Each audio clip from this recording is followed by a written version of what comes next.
Sa ilalim ng termino ng bagyong United States Ambassador to the Philippines na si Sung Kim, tiwala si Department of Foreign Affairs Secretary Perfecto Yasay na mananatiling matibay ang relasyon ng US at Pilipinas. Nabanggit din ni Yasay kay Kim na beripikahan muna ang lahat ng impormasyon sakaling may mga issue sa pagitan ng dalawang bansa. Ang detalye sa ulat ni Sweden Velado.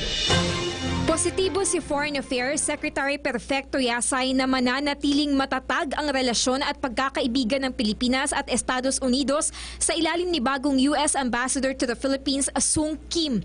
Sinabi ito ng kalihim matapos ang naging courtesy call sa kanya ni Ambassador Kim. We're very happy to welcome him. He's the Ambassador Designate of the United States to the Philippines. He would be a breath of fresh air insofar as fostering further closer relationship between our two countries.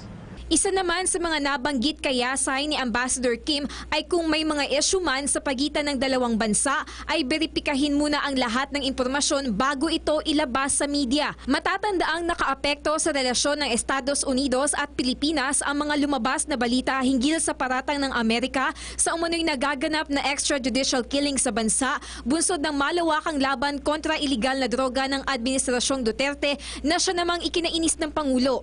Sa kabilang banda, excited naman si Secretary Yasay na makatrabaho ang bagong ambassador at malaking factor aniya ang pagiging Asian nito para mas maintindihan ang ating mga tradisyon at kultura. Matapos ang courtesy call kay Secretary Yasay ay makikipagkita naman si Ambassador Kim kay Pangulong Duterte. Si Kim ang pumalit kay dating US Ambassador to the Philippines, Philip Goldberg. Hopefully he would be able to formally present his credentials to the President on December 6 along with the other 8 ambassador designates from the other countries. Para sa PTV News, Sweden Velado.